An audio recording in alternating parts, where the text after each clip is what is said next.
Agora, por exemplo, eu estou lendo as obras do grande escritor português Aquilino Ribeiro. Os personagens de Aquilino Ribeiro são realmente camponeses, pessoas simples. Mas para contar a vida dele, ele usa todo o vocabulário da língua portuguesa. É um dos escritores de vocabulário mais rico que eu já vi.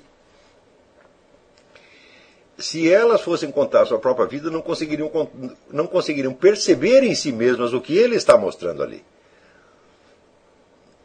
Então, vamos dizer, é este descompasso entre a experiência real e a consciência é que a educação visa a suprir. Para isso, ela tem que criar, em primeiro lugar, tem que transmitir, em primeiro lugar, os meios de expressão. Sobretudo, os meios de expressão linguística. Tem que ensinar as pessoas, né, a dizer o que se passa na sua experiência real. Acontece o seguinte, a experiência humana é infinitamente variada. Quer dizer, cada indivíduo humano tem a sua própria história, suas próprias circunstâncias, suas próprias memórias, etc, etc, etc. Né? E a linguagem, quer dizer, o vocabulário em uso num determinado meio social é mais ou menos o mesmo para todas aquelas pessoas. Quer dizer, você tem formas de expressão mais ou menos padronizadas. Somente os escritores, e quando eu falo escritor não digo qualquer um que publique livros, eu estou falando de escritores que trabalham dentro de uma tradição literária, né, e que têm consciência dessa tradição e que aprenderam com ela, quer dizer, escritores de fato, né, somente os escritores se dedicam a flexibilizar a linguagem e enriquecê-la de modo que ela possa expressar experiências reais. Daí porque o aprendizado da literatura é essencial. Não no sentido em que ele é aprendido nas faculdades de letras, porque nas faculdades de letras as obras de arte literária se transformam em objetos de estudo. Elas é que são o objeto. Está entendendo? Ora, uma coisa é você saber usar uma linguagem e outra coisa é você tomá-la como objeto de estudo. Está entendendo? Então, por exemplo, você pode saber tudo sobre mecânica de automóveis sem saber guiar um automóvel. Mecânica de automóvel você aprende num livro. Um garoto que mal tem aprendido a ler, ele pode ler um livro de mecânica de automóveis e aprender tudo, mas ele não sabe guiar. Não é isso? Quer dizer, o pé dele não vai nem alcançar o acelerador, o breque, embreagem. Entendeu? E por outro lado, você pode dirigir um carro perfeitamente bem sem ter a menor ideia de como e por que aquilo funciona. Tá certo? Basta isso para você perceber a diferença que existe entre você se apropriar da linguagem como meio efetivo de expressão e você estudar as obras de arte, né, da palavra como objetos. Né? Esses dois enfoques são tão diferentes que este segundo pode se tornar um obstáculo ao primeiro. Porque quando você toma de algo como objeto, você se desidentifica dele. Você perde aquela relação próxima, cálida, afetuosa com o objeto e você o considera friamente como uma coisa que está separada de você. Agora, pergunto eu, o que acontece quando pessoas que não têm o domínio efetivo, o domínio prático da linguagem, começam a estudar obras de arte literária como objetos? Elas se imbecilizam definitivamente. Tá entendendo? Então se tornam pessoas incapazes de expressar sua experiência real e somente capazes de tecer considerações, tá certo,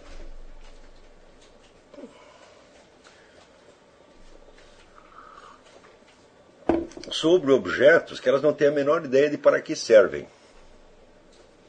Tá certo? Então, é muitíssimo importante que nesta fase dos nossos estudos vocês não estudem obras de arte literária como objeto. Aqueles que entre vocês têm a infelicidade de ser alunos de faculdade de letras, por favor, façam abstração do que aprenderam lá.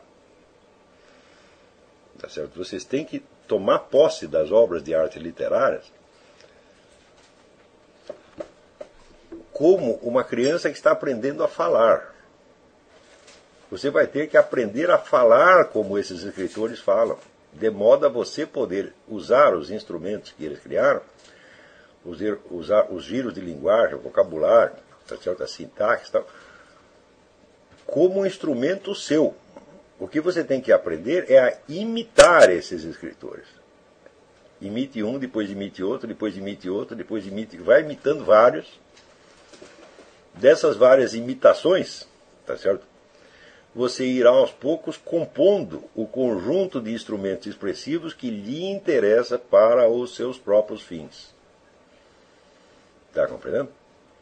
Depois de você ter essa experiência viva das obras de arte literária durante muitos anos, então daí você vai ter, vamos dizer, uma coleção de exemplos de obras de arte literária na sua mente, e você já terá absorvido o que essas obras podem lhe dar. Depois disso, você pode talvez até considerá-las como objetos e entrar em estudos literários. Mas se você fizer isso antes, você vai estar lesando a sua mente.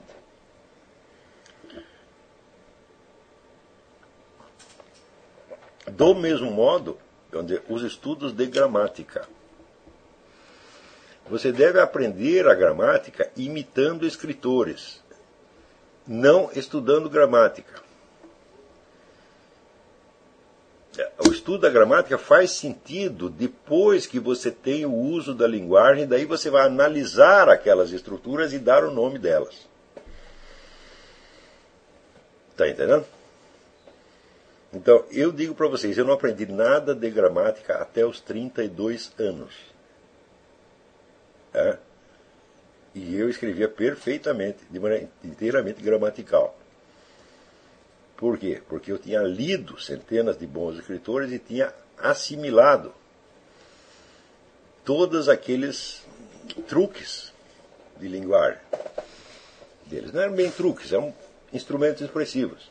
E simplesmente eu escolhia, vamos dizer, dentro do que eu tinha na memória, eu escolhia, vamos dizer, as palavras, as construções, certos encadeamentos, tal como eu necessitava deles. Tá certo? Se você começa por estudar gramática, você tem a preocupação da correção gramatical no início, você nunca vai aprender a escrever. Você vai ficar sempre um camarada artificial. Então, vamos dizer, uma coisa é a linguagem como instrumento real, vivo, para seu uso.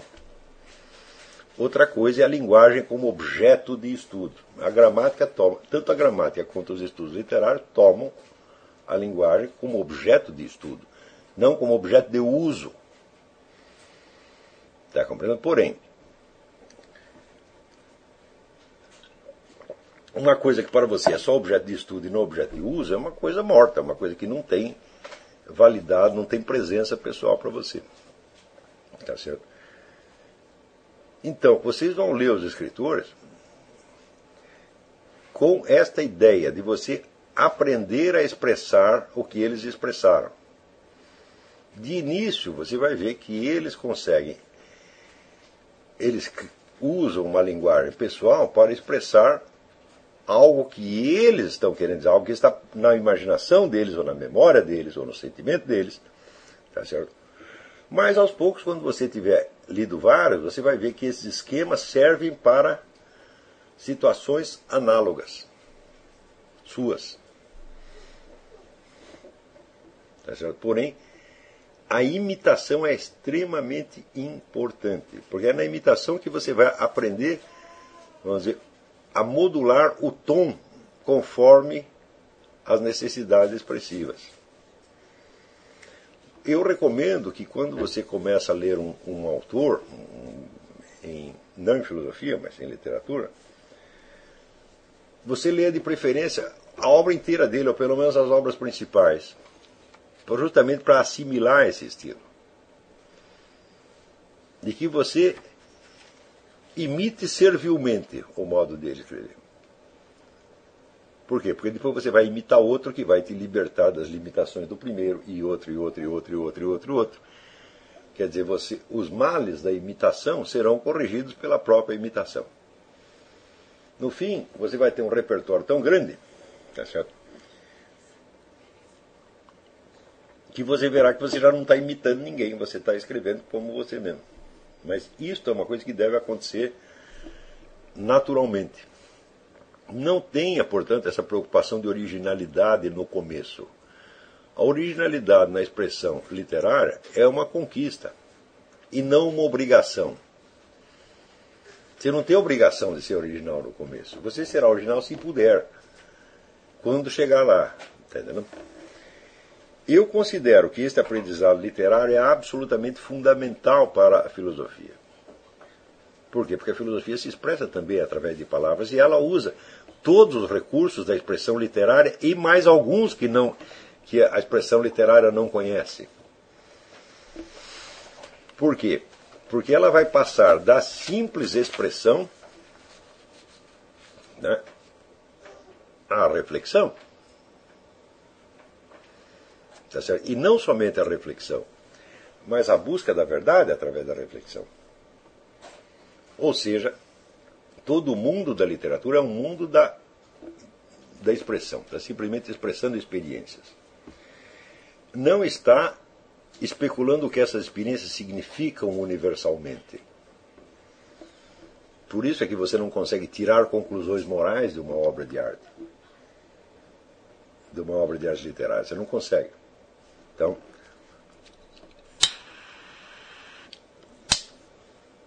porque na conclusão moral você está passando da mera expressão da experiência para uma reflexão mais profunda, tá certo? Em face de critérios que se pretendem universalmente válidos.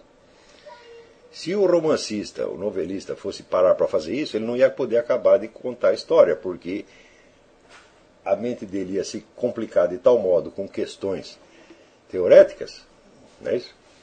Que ele ia acabar escrevendo um tratado de moral, de filosofia moral, tá certo? Ou de psicologia, ou coisa assim. Então, vamos dizer, a passagem da expressão literária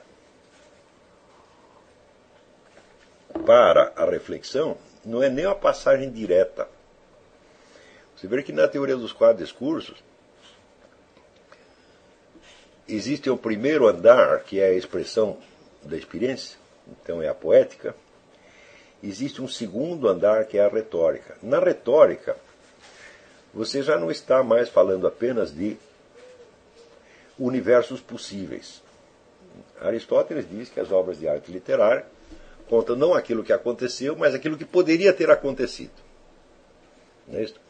Mesmo quando você está contando uma história real, por exemplo, num romance histórico, tá certo? Você está contando aquilo não como real, mas como possível. Tá certo? Ora, quando você entra no discurso retórico, o discurso retórico já é, em primeiro lugar, um discurso de autojustificação. É um discurso que é a favor ou contra alguma coisa. Portanto, ele implica uma escolha pessoal. Essa escolha não existe na obra de arte poética. Por quê? Porque ela é apenas o mundo possível. Você não está ali sendo convidado a tomar uma atitude. Você está contemplando a complexidade das escolhas colocadas a personagens reais ou hipotéticos. Tá certo? Mas o problema que está em jogo é deles e não seu. Não é isso? Por exemplo, quando Hamlet descobre que um sujeito matou o pai dele, o que ele vai fazer? Ele vai perdoar, ele vai vingar, tal. Bom, isso aí, felizmente, não aconteceu para a maior parte de nós não temos esse problema. Tá certo? Porém, existem algumas escolhas na vida que você tem que fazer realmente. Tá certo? E você vai ter que se persuadir delas e vai ter que persuadir os outros de que você está certo. Tá certo? Então aí que você entrou na retórica. É na retórica que entra então o problema das escolhas pessoais e dos valores pessoais. E só depois disso, só depois de você ter feito muitas escolhas pessoais e você ter percebido contradições entre elas, tá certo? daí é que vai entrar o que é o exame dialético, que é a confrontação dos vários discursos retóricos possíveis. Isso quer dizer que na passagem do estudo literário para a filosofia vai haver um salto.